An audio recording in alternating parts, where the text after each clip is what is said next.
In this video, I'm going to show you how to calculate correlations in SPSS. I'll focus on Pearson's R, although the process will be pretty similar for other types of correlation coefficients. So just a quick review on Pearson's R. It describes the relationship between two continuous variables. It ranges between -1 and +1, where -1 means a perfect inverse relationship, 0 indicates no relationship at all, and +1 indicates a perfect direct relationship. Anything between 0 and 1 or 0 and -1 indicates varying strengths of relationship. So let's pretend we're interested in the relationship between IQ and GPA. So first let's get some data in here, which I'm just going to paste in from some numbers I made up earlier. You can pause the video now and enter them in. So as you can probably guess, this first column are IQ scores. They range from about the 80s to around 120. The second column indicates different GPA scores, which have the potential to range between 0, which means you're failing everything, and 4.0 means you're acing everything. And it looks like in this data set the lowest score is about 0.8 and the highest GPA is about 3.7. So before we do anything else, let's make this easy on ourselves and rename these variables. So I'm going to go over to variable view and just rename this first one IQ scores and the second one GPA. And I think all the other default settings can stay the same. So these data are set up in a very specific way. The order of the scores really doesn't matter as long as each pair stays together. So for example, this first person has an IQ of 112 and a GPA of 3.3. And this pair of scores can go anywhere. It can go at the top, it can go somewhere towards the bottom, or it can go even in the middle. The point is, they need to stay together. And indeed, these scores I have in here aren't ordered in any logical manner. The only thing that's important is that each IQ score stays with each GPA, because it reflects scores obtained from one individual person. This is one person's IQ and GPA, this is another person's IQ and GPA, it's a third person's IQ and GPA. If we change the order of one set of scores but leave the others the same, our correlation coefficient won't reflect reality, because there'll be mismatching scores from different people. So just remember that data from each person must be paired together.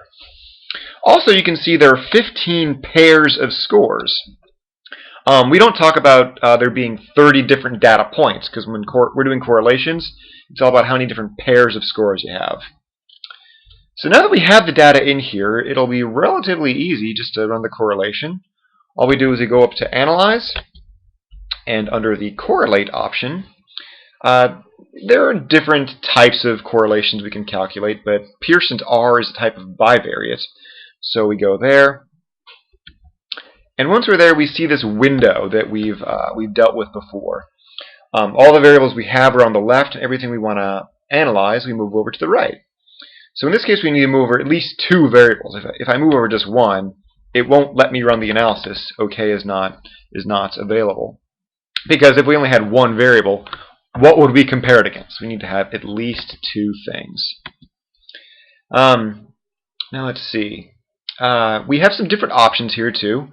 There are different types of correlation coefficients we can calculate. Pearson's R is one of the most widely used ones, so it's already checked right here. And it's also the most appropriate for these data. There are also ones like Kendall's tau or Spearman's rho. We could use those for different types of data. For now, let's just stick with Pearson's. And below, SPSS also wants to know if we're going to run a two-tailed or a one-tailed significance test, and whether to flag significant correlations. I haven't talked about significance tests very much yet, but these options they deal with detecting whether our correlation coefficients are significantly different from 0. In other words, would we expect to see similar results in the real world? And I'll talk about that more in just a minute. For now, you can just leave these options the way they are. So once you're ready, just click OK, and your output window will pop up. Now what it's showing us is a correlation matrix. That's this box right here. This shows the correlation coefficient of every combination of variables. So we have these two rows, one for IQ, one for GPA, and we have two columns, one for IQ, one for GPA. So where each row and column meet, we see the correlation coefficient between these two variables. We can also see the correlation coefficient is the first thing. Then we see the significance level, or p-value, and then the n, which is the number of pairs of scores that each correlation coefficient is based on. And remember from earlier, we had 15 pairs of scores. So in this first square in this matrix, we see the correlation coefficient between IQ and itself. No big surprise, it's 1. It's a perfect correlation. We see another perfect correlation down here in the lower right, which is the correlation between GPA and itself. You'll see these 1s in every correlation matrix you run, because like I said earlier, SPSS will compare every combination of variables, including each variable and itself. So just be aware that all the comparisons will be the same on both sides of this diagonal of 1s. The comparison that we're probably most interested in is the correlation between IQ and GPA. And notice down here, it's the same thing as the correlation between GPA and IQ. It doesn't matter which one you do against which other. The order doesn't matter. So first it's showing us the correlation is very high. It's 0.986, or almost 1. Below that we also have the significance level, or p-value, which is very small. It's definitely less than 0.05 or 0.01, which are typical cutoffs. I'll explain p-values more in a later video, but for now just know that anything smaller than 0.05 means the correlation is significant, so we'd probably see it in the real world. And this correlation is so small that we can't even see it with 3 decimal places. It's probably something like 0.000001. And in this case, the correlation has been flagged with 2 asterisks, which means its significance to the level of less than 0.01, which is what says that down here. And one last thing I want to mention is that we can compare more than 2 variables in our matrix. We can actually do a lot more. We just need to toss in more variables in the mix.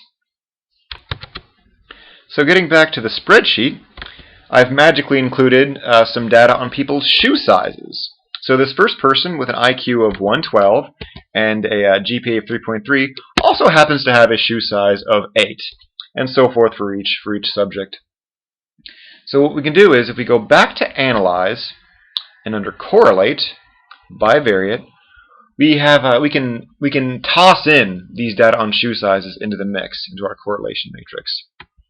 So what we get when we hit OK is, right below, we get an even bigger correlation matrix, this one with 3 rows and 3 columns. So what it's telling us is that the correlation between shoe size and IQ is 0.04. The correlation between shoe size and GPA is 0.06. In other words, they're both very, very small. In other words, there's no relationship between shoe size and these other things. And just for the record, too, you can also see these same coefficients up here. Between IQ and shoe size, there's the correlation coefficient. Between GPA and shoe size, there's the correlation coefficient right there. So those are the basics of correlations in SPSS.